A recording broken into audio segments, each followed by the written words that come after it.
کہ اس قوم کو کیا ہو جاتا ہے، پوری سال اگر یہ سوئی رہے، محرم میں یہ بیدار ہو جاتی ہے، گھروں کو بیماریوں مشکلات سب کو چھوڑ کر یہ ان کو کیا ہو جاتا ہے، کالے قلم اپنے ہاتھوں میں پکڑتے ہیں، کالے لباس زیب تن کر کے یہ مجلس حسین میں آ جاتے ہیں۔ تو عزیزان گرامی، ماہ محرم کو ہوا کیا تھا؟ ماہ محرم سے پہلے والا جو سال کی انتہا کا مہینہ ہے وہ بھی ذی الحج کا مہینہ، قربانی کا مہینہ، ذی الحج کا چاند نمودار ہوتا ہے۔ ہمارے ذہنوں میں جناب ابراہیم اور جناب اسماعیل کی قربانی ہمارے ذہنوں میں گونجنے لگ جاتی ہے، ہمارا ذہن اس قربانی کی طرف چلا جاتا ہے۔ اور ماہ محرم بھی قربانی کا مہینہ ہے، اللہ نے ابتدا بھی قربانی پر رکھ دی، انتہا بھی قربانی پر رکھ دی۔ صلوات پڑھیں بر محمد والے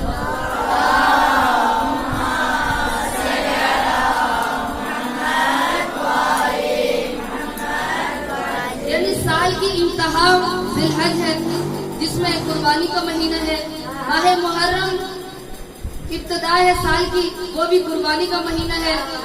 اب جو ذی الحج کا چاند ہے اس کے اندر بھی ایک نبی نے خواب دیکھا اپنی اولاد کے بارے میں، ماہ محرم میں بھی ایک نبی نے خواب دیکھا اپنی اولاد کے بارے میں، لیکن فرق کیا ہے اس قربانی میں، ذی الحج والی میں اور محرم کی قربانی میں فرق ہے عزیزان گرامی۔ وہ فرق کیا ہے؟ جو محرم سے پہلے چاند نکلا تھا ذی الحج کا، اس میں ابراہیم نے قربانی دی اسماعیل کی، وہ ایک خواب تھا، لیکن محرم میں جو حسین ابن علی نے قربانی دی، ایک نبی نے اپنے بیٹے نے اپنی قربانی دی، تو یہ خواب نہیں بلکہ تعبیر تھی، یہ تعبیر تھی، وہ ایک خواب تھا۔ ذی الحج کا مہینہ ابراہیم علیہ السلام نے اپنے بیٹے کو ذبح کر دیا جناب اسماعیل کو، تو ایک خواب دیکھا تھا اور خواب کی تعمیل کی تھی، حکم پروردگار تھا، اس لیے جناب اسماعیل کو قربان کیا۔ ماہ محرم کے اندر یہ بھی قربانی کا مہینہ تھا۔ یہ دونوں اللہ نے ہمیں قربانی کے مہینے اکٹھے کیوں دے دیے؟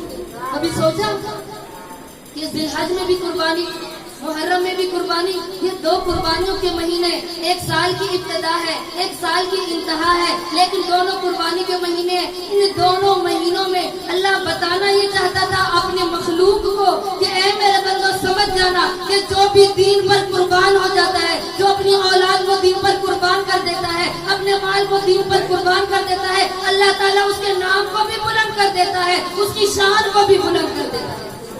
صلوات پڑھیں بر محمد والے۔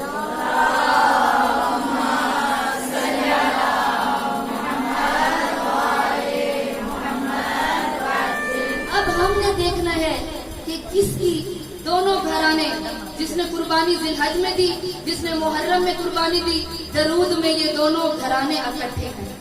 ہم درود ابراہیمی پڑھیں چاہے مختصر صلوات پڑھیں، یہ دونوں گھرانے قربانی میں اکٹھے، درود میں اکٹھے۔ خدا نے کتاب میں قربانی کا جب ذکر کیا، دونوں گھرانوں کا تعلق بتایا، دونوں گھرانوں کا ذکر کر دیا، قرآن میں اکٹھا۔ جو قرآن پڑھنے والی مائیں بہنیں موجود ہیں، قرآن میں ذرا ابراہیم کا قصہ تو کھولیے۔ ابراہیم کے قصے کے ساتھ اللہ نے جہاں آل ابراہیم پر درود بھیجا ہے، وہ آل ابراہیم سے مراد کون ہے؟ آل ابراہیم کا اگر شجرہ نسب دیکھا جائے، اگر محمد و آل محمد کا شجرہ نسب دیکھا جائے تو وہ جناب ابراہیم سے ملتا ہے، جناب ابراہیم سے ملتا ہے۔ تو عزیزان گرامی، یہ مہینہ قربانی کا مہینہ ہے۔ جو بھی اللہ بتانا یہ چاہتا تھا اپنی مخلوق کو کہ جو بھی اللہ کی راہ میں اپنے آپ کو قربان کر دے گا، اپنی اولاد کو قربان کر دے گا، اپنے مال کو خدا کی راہ میں قربان